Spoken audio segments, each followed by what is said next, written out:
Bismillahirrahmanirrahim. Kitabu 3 babu 1 darsu 1 kamulakhasul fiqh. Kitabu zakat deftere tata berenen no yewta en fi zakka. Babu aran on hino yewta en fi mashru'iyati zakat fi shar'inagol odo zakka wa makanatiha e place makko kanko zakka. Darsu 1. Ilamu ande waffaqani Allah subhanahu wa ta'ala hawrindinilan min Abdullahi kala wa iyyakum e onon jintibe ben darsu an on tafsir an on Allah hawrindini ko mojjitaw ko addi kon yettemo famen kadi annahu koni la budda ferewo ala min ma'rifati imorde andugol tafasil fensitande detailji ahkamu zakati nyawre fiido odo jakka wa shurutiha e sartiji mudun din wa bayani bangingol mojja man tajibu alayhi kombo zakka on fawi e mudun waddi e hore mum wa man tajibu lahu e ko hombo zakka on waddani kombo zakka on waddi e hore mum bi maana kombo itata zakka kombo zakka on waddani bi maana si ittama ko hombo hendoto wa ma tajibu fihi e ko zakka on waddi kon e nder mum minal amwal imorde jale bi maana ko hombo zakka on waddi e hore mum ittugol ko hombo zakka on waddi e fi mudun jonnegol ko e jawle hon zakka on waddi ittegol e nder mudum anda son fami fa zakatu odo zakka ahadu arkanil islam ko goto e tugal islam den wa mabanihil izam e ko e mahande kanko zakka on ko goto kadi e mahande islamu madi islamu mawnude de kamata zaharat wano zakka on fenyiri bidalika dum dalalatul kitab dalileji wondi ka deftere wa sunnati ka sunna wa qad qarrana Allahu ta'ala gumdi Allah subhanahu wa ta'ala julkidiri zakka bi salati julde ne fi kitabe ka deftere makko fi 82 mawdi'an e nder nokkeli capande jeetati e ɗiɗi 82 toɓɓe nokkeli e capanɗe jeetati e ɗiɗi Allah subhanahu wa ta'ala ino jolkindiri zakka e julde mimma yadullu konkono tindina ala azmi sha'aniha e dow mawnugol fiyake zakka wa kamal ittisal e timmugol jokkindirgol jogindira baynaha hakkunde zakka ma bayna salati hakkunde julde nden wa withaqatu e tiɗingol al irtibato finde nden haɓɓindirgol ngol ɓoggol ngol baynoma hakkunde majji kanji ɗiɗi hatta ala azami sha'ani ha fi yo mawnu moƴƴa fiyake zakka on wa kamalul mi ukkindiri hatta qala siddiq ha abubakar ni siddiq maki hadhihi al umma ɗeɗo mofte bi mana hatta qala hawi siddiq hadhihi al umma gonguɗo ɗeɗo mofte on wa khalifatu rasul e lontiɗo nelaɗo al awwal arano homboni on ko abubakar ni siddiq ha o dari wi law qatilanna wallahi mi haɓay wallahi waray man farraga bayna salati wa zakka kala seniriɗo hakkunde julde e zakka bi mana juluɗo to wi sali ittata zakka mi haɓay mo قال الله تعالى على دال واقيم الصلاة ينيبي جلد واتو الزكاة واركعوا مع الراكعين وقال تعالى على دال فإن تابوا سبتوبي وقاموا الصلاة بينيبي جلد واتوا الزكاة بيتزكى فخلوا سبيلهم ترتي لا يمبني قال يقول لي بريبه ترتيبه وقال النبي صلى الله عليه وسلم بني الإسلام على 5 هيدون عندها تليفون جدين هنو يمدون كياراو إسلام مهاما اتوغالي جوي shahadat alla ilaha illallah wa anna muhammadar rasulullah woni go seedi tagol Allah ko goto ala rewtedo sona kanko seedi tagol muhammad ko jiyaado Allah nelaado Allah wa iqami salati e nyibugol julde didi wa ita zakati e tottugol zakka woni tati didi ji heddi tiddin on yoyay di yeso al hadith haka hadith on hatti don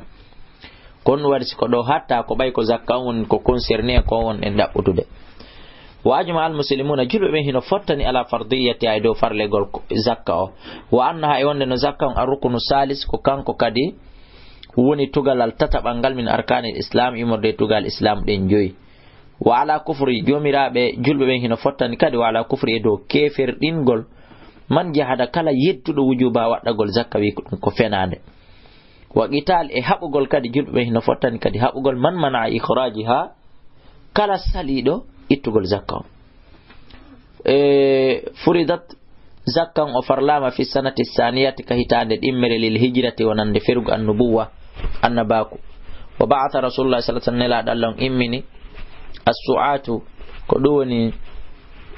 yanto yobben li qabdiha fi tamoygol zakka on alegoyi ƴettoygol zakka on wajibayatiha e ittoygol zakka on li isaliha fi hewtingol mo wajibayata e poɗoygol zakka on adda li isaliha fi yottingol mo hewtinamo ila mustahiqiha faade kaw hani hewtude ɗo wa madat feƴƴiri bidhalika ɗum ɗo feƴƴini ɗum ɗo alegoy gollirini continirini sunnatul khulafa'ur rashidin ko ɗum woni sunna lontiɓe fewɓe ɓen ɗum woni aboubacre e omar e ousmane e ali wa amal al muslimina e golle julɓe hedditiɓe ɓen fa fi zakati no e nder zakka on naforeji kone mum ihsan no moƴƴagol ilal halqi faade tagmum kala mo ƴettuɗa ɗo 1 million ma 100 million ma ko 100 000 francs jonnuɗa mo wiɗa ko zakka on ni haray a moƴƴike on ɗon o yejjitantama ɗum ko goo e nafoore ittugol zakka waya zakka on kadi tuhuratun ko laɓɓinayɗo lil mali jawdi ndi minaddana simorde tuundi eli tuundi ko fenuɗa ton tuundi ko wonduɗa fenande tuundi ko jamfiɗa ton jamfaji tosoki ɗin hara wona jani ɗin ko tubanteɗi masalan sa ɗaɓɓiɗi jawdi ndin no harmiɗi ma a wujjundi ma a jattundi mako ko yeyiɗa konko ko harmi haray ɗon zakka on laɓɓinayndi kono zakka on wata laɓɓinde ɗum ɗon ndin tuundi ɗon no tiiɗi pande tuundi ko zakka on laɓɓinta ko mortalo e toso koy wa hisanatan lahu e ka renugol jawdi ndi minal afati immorde perdugol kono hollali kadi dey kala perduɗo ko ittata zakka on ɓayi on andi buy emen nanay si conteneur kaari on sumima yolike ko igol directement jawɗe ɗe ittantake zakka ɗin ko ɓe bonan no goɗɗo no itta zakka no haniri jawdi makko ndin bona yo Allah dande awa kadi wa ubudiyatan e wonde kadi ɗum ko dewal rewgol lir rabbi wonande Allah jeyi ɗum subhanahu qala Allahu ta'ala hino ɗo Allah teɗo to ɗon hino dali khud ko nelaɗo olana non de ñande hande ko kala imamu julɗo moƴƴo fewnditiɗo khud nango min amwali min morde jale maɓɓe ɗen sodaga tutahhiruhum laɓɓinaɓe wa tuzakkihim laɓɓinaɓe biha sabu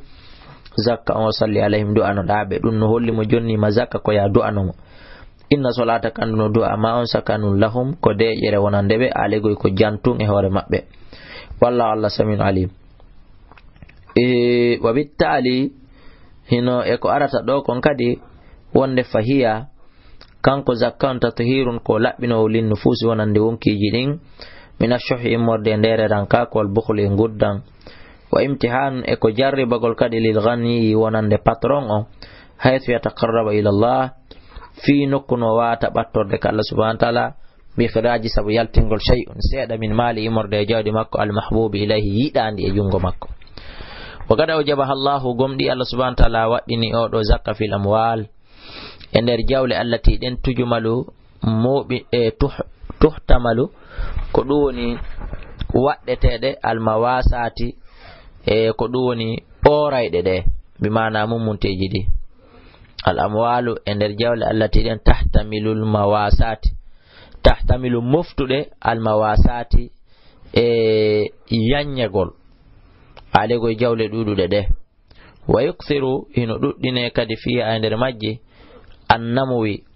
ko ɗum woni mawnugol majje war rabhi e tonagol majje waɗegol barke e majje ma yanmu konko mawnata fiha e nder muɗum bi nafsihi kañum tigi tigi kalmashiyati e wano mummunteji ɗin wano orayɗi ɗin daabeji ɗin wal harse e ngeseele ɗen wama yanmu e konko mawnata kadi bit tasarrufi sabu yiltidiregol sensa sensita ma ɗum sooda yeyita wa idarati e yiltodirgol muɗum fi tijarati kanjulankako ka dahabi wal fidda hono kan e kalse o urudu tijara e jawli wiɓitaniɗe spécial fi yeyugol wa ja'ala Allah subhanahu wa ta'ala waɗi gadra al makhraji embere ko yaltata kon fi zakati ka zakka ala hasbi ta'abi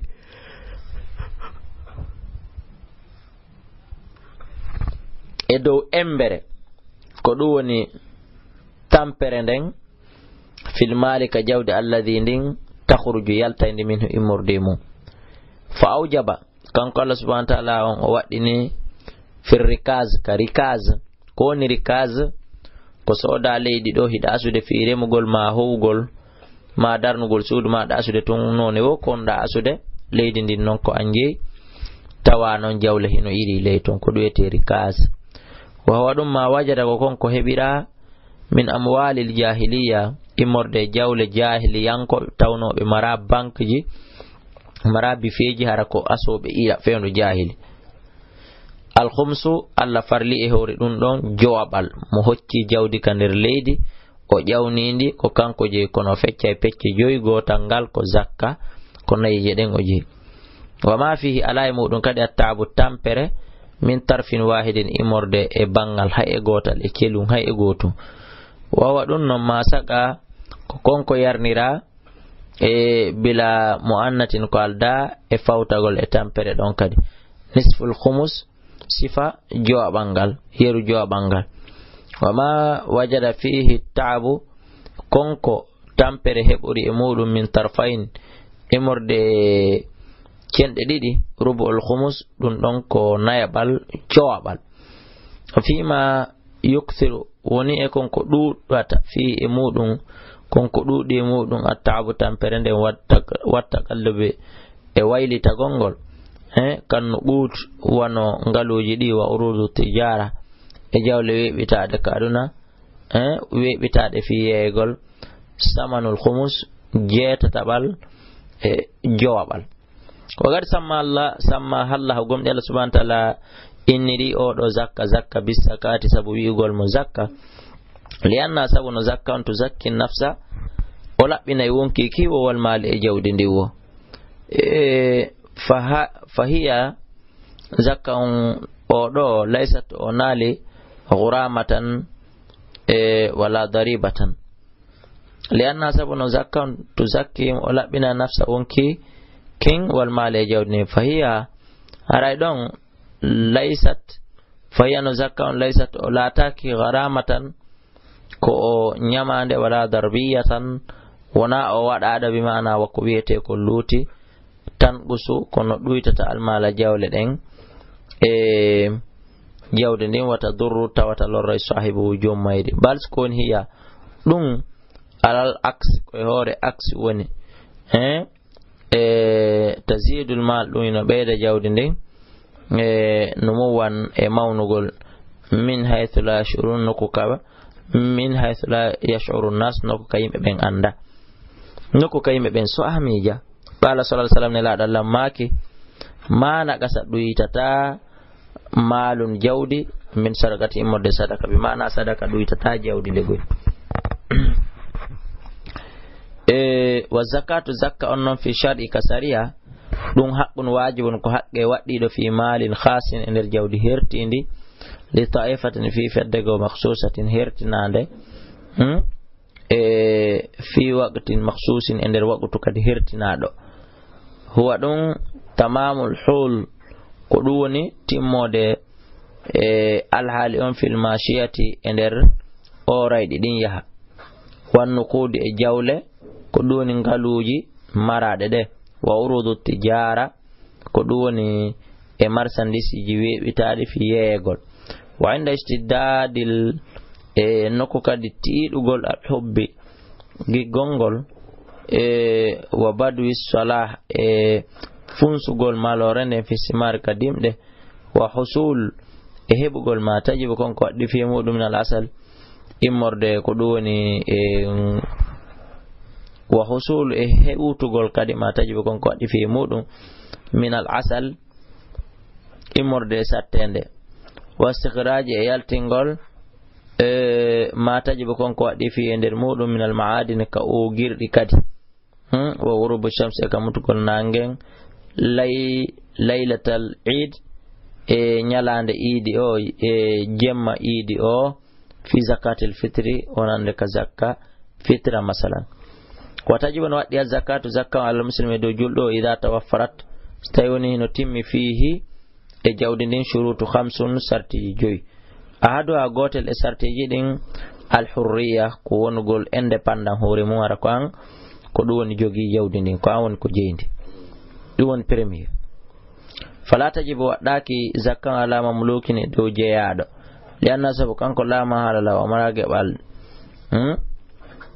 fala tajibu waɗaki ala mamlukin e dow jiyaɗo lianna sabu kanko lama halala o mara jawdi ni taw jiyaɗo ma on kanko ko jeeyi o fo muɗum ko anje o wata jeede goɗɗum nde wa ma bi yadihi kala kon gon ka jungo makko milki li sayyidihi ɗum ko jeyal e jungo pullo makko fatakunu laato rikatuhu ko ɗum woni wonunde fatakunu laato zakatuhu zakka makko on ala sayyidi fatakunu sakko laato zakatuhu zakka makko on ala sayyidi ko e dow pullo on woni الشرط الثاني شرط إمام أن يكون كن لاتو صاحب المال جون جودني مسلمان كوجلو فلا تجب زكاة وداك على كافر دو كافر بيت لا يطالب نكو كتاوتا ودا بيرتا بحيث لا يطالب نكو كتاوتا ودا بيرتاك بأدائها تتغل زكاة لأن سبدون غرية كسار وتر وطاعة لأن سبدون قربة كباتر دون حق جمع وطاعة ندفتل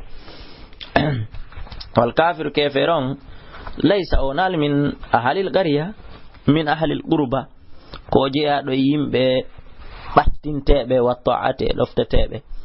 ولأنها سبب كدن زكاة تحتاج مهاتنجن إلى نية فادي النية ولا تأتي وجن تاك من الكافرين مرده كافر أما وجوبها أما وقت زكاة عليه هورم بمعنى أنه نقانكو مخاطب بها أما وجوبها أما وقت جكا عليه هورمك بمعنى أنه نقانكو مخاطب كو يوتادو كو ولنا بها في زكاة ويعاقب كو لتتدو كدي عليها هور زكاة سو دارناك نواني دارو نرده في الآخرة كاللاهر أقوبا لت حسينا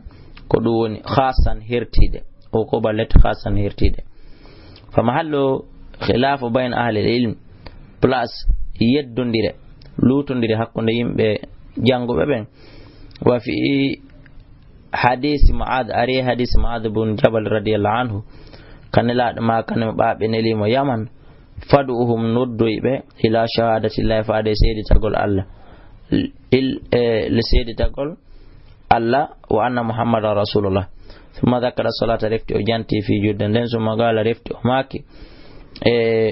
fa in hamma ata'uka fa'alamhum fa'inhum kan afwan nelaɗo maake yaw faduhum noddaɓe ila shahadati alla ilaha illallah wa anna muhammadar rasulullah thumma dhakara salata refti nelaɗo janti fi julde nden summa gal refti ɓe maake fa'inhum ata'uka so tawi woni ɓe ɗoftike ma e ɗiɗo ɗiɗi fof haray fa'alam andimɓe no anna allah no allah iftarada o fardi alayhim sadaqatan tu'khadhu min yatta min aghniyaihim faturaddu rutte ila fuqara'ihim e wasude ɓe maɓɓe ɓen muttafaqun alayhi فجعل الإسلام إسلام أنه هنا ودني هنا ودي شرطا سرتيجي لوجوب زكاة في وقت نقول أو زكاة الشرط الثالث سرت تتبون امتثالا كدوني كدفت نقول الشرط الثالث سرت تتبون امتلاك نصاب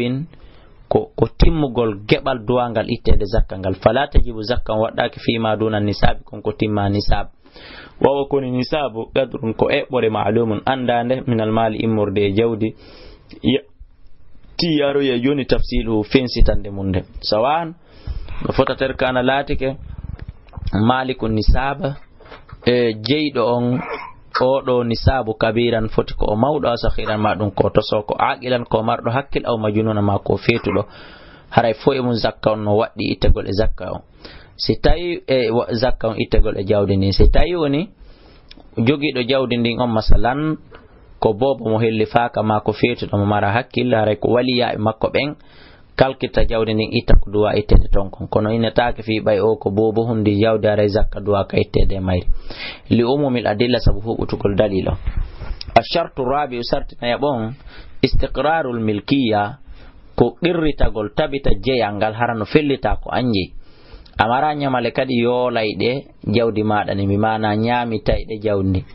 bi Allah ya ta'ala gande yowitota ko biha e jawdi ni haqqo gayrihi haqqe goɗɗo go ko wona kanko fala zakata zakka ala fi malin ender jawdi lam tastaqirru ni tawata nyiɓali milkiyati jeyɗundi on kadainil kitaba bimana wono nyamande windande lianna al mukatiba sabuno windo on yamliku himo heɓa ta'jizi nafsihi runkugol fi hoore makko few wa yamtani'u min al adai ko ɗum woni o salo o haɗito immorde tottugol zakka on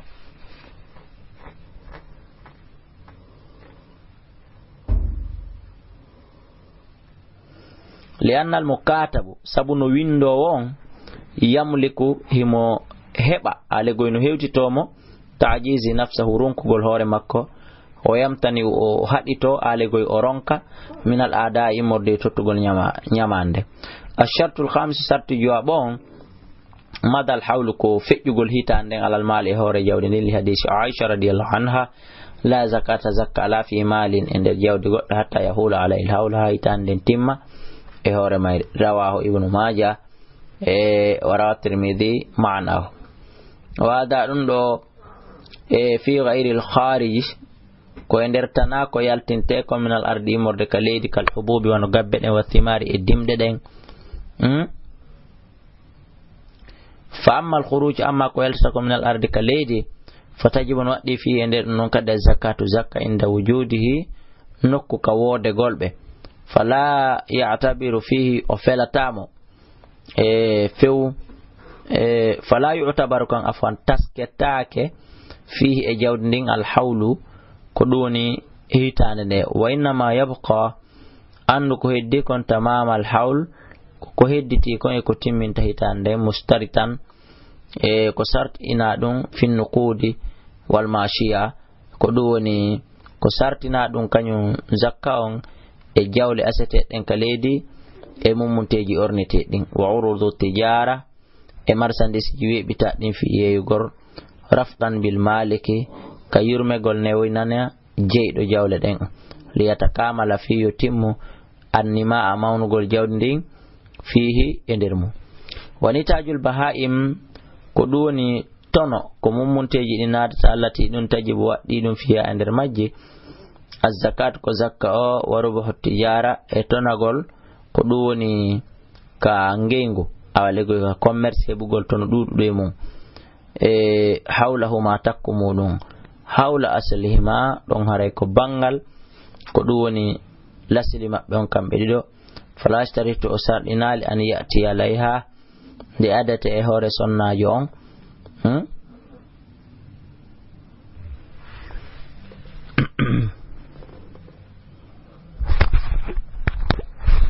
yiltoɗen seeɗa wiɗen woni tajul bahaim e tono mummunteji ɗin wallati allati ɗin mummunteji tajibu waɗɗiɗi fiya nder muɗum zakat ettugol zakka wa rabu hottijara e tono commerce on julankako ngun hawluhuma yontugol hitande nden e ɗum ɗo hawlu aslihima ko yontugol lasili mum bimana bobotin kun daretake fiyen hewti kalimen zakka on innugol kun bobotin ɗo ko yontere hande rimama ko lebbi ɗiɗi ma ko lebbi jeego kun waɗi kun ɗo en kontata kun ha kankun kadi kun timmina hitande non sittanen kun zakka no deke tun lasili on hoore manan kun duwaɗa kun ittirde zakka kun ɗo woni ha hitande nden timminte kun ɗon ila ka fuɗɗiɗa ɗon ittude zakka a hawtidira e manan kun fo e bobo torima ko yanki kon ko wana noon kadi tono on kadi ka commerce ɗa wawa jippinde marchandise hande heɓa tonoji hande a wi'ata ɓayɗin ɗon ko hande heeɓi ko be kanji kadi ɗi wona ha hitande nden timma wonde manna a ittanay tum manan kun arano on ɗum ɗon haray fof muɗum a hawtidiray hande itta famike ka fala yustaratu sar'inaka an ya'ti nde arata alayhima e dow ɗiɗo ɗiɗi tono on ka mummunteji ma tono on ka commerce hawlu mustaqillun bimana yontugol ko ɗum woni hitande goo kadi idha kana si tawi woni laatike asluhuma lasli muɗum on qad balagha nisaba timmino nisabu niɓi fa in lam yakun kadhalika si laatake noon ko wannoon ibtata al hawl haray ko fuɗɗagol hitande min tamamiha immorde ka min tamamiha nisab immorde timminore nisabu muɗum o waman lahu on mawodani ɗum dayno ñamale ala mu'sirun e dow kala faɗiraɗo sattiraɗo mo mara hay hunde tawɗo kadi hara hino duwama fa innahu haray oɗo yakhruju zakatahu haray ko yo yaltin ko ɗuni zakka makko on ida qabadahu so tawi woni o jaɓi ɗum li amin wahidin ida qabadahu so jaɓi ɗum li amin wahidin fi hitande wotere ala sahi e dow ko selli kon wa in kana law silatanke mo dayno ñamande ala mala in e dow jungo tew badilin ñamande kadi no andanɗa ɗuma fun setende alegoye finance setende yoɓe fa inna wara ɗum ɗo zakki laɓɓinaymo kulla amin kala hitande wa amma uidda konko heɓila min al amwal immorde jawle lil ganiya fi yondinorgol wal istimal e gollirgol ɗum ɗo fof waray faɗa zakata fi zakka alaymo hay so tawini finkari ma ndin fof ko ndi kange kure ɗen ko kange tawi ko ndi wallinira na fi yeyegol masalan ko fi ko gollitire ma wonande sonnaji on himo mari mulle kange mo mari kotani kange ɗum ɗo kadi fof muɗum hara ittantake zakka hitande o timmita ɗum ɗo ko sodiraɓe ma'ana ko naftore ko cuɗore ma ɗum babum ko gontigi soodi spécial ko waɗɗo ɗum ɗon kadi ittatake ka mumunteji limetake ma otowal ngal on tigi soodi deke tun o waɗal ngal yeyetengal famike ka fa inna ɗum ɗon yuzakkihi o itta zakka mu on kulla amin kala hitande wa ma idda konko heɓila kadi wiɗe min al amwal immorde jawle lilluqniya fi golli lilluqniya wal istimal lilqaniyati afwan fi ko yondinore marɗum ɗo tun fi komi darami yondino wal istimal ko gollitire ɗum ɗo fof fala zakata fi zakka ala e muɗum kad duuri sukuna wano galleli hoɗaɗi hoɗiraɗi villa on ko o mawni wo si tawina o yeyeteɗo haray ko satti prix o ittantake zakka si tawi no luwina haray ko luwasi ko heɓoto ɗon kon ko ɗum moɓiditta ittane zakka wa thiyabul badla e conci ko ɗum woni ittanaɗi prix mum buyi bimana conci satta prix ji wa athatul manzil ko ɗum woni nemaji ɗin e batteji ɗin ka galle wa sayyarati e otoje wa dawabi e dabeji almuiddatu heɓilaɗi li rukubi fi ko waɗɗe wal istimali ko gollitide wa amma uiddu amma ko weɓita kon lil kara'i wano ko ɗum woni leyɗele ɗe kas lil kara'i wonande ko wiyete kon kara'i kas sayyarati wano otoje wadda kakin e butikaji wal buyuti e cuuɗi ɗo fof fala zakata zakka ala fi asili e lasili mum on wa innama tajibu zakat ande ko zakka waɗɗi min ujrati morde jurdi ɗum ɗo ndi ko yoɓeteɗa kon ka villa e luwa e galle ma e ko randeteɗa kon recette ka otoma ñande wo ko ɗum ɗon ko hawtidirta hande kadi itta ɗon yoɓa e ittana ɗum ɗon kan zakka ligoy afwan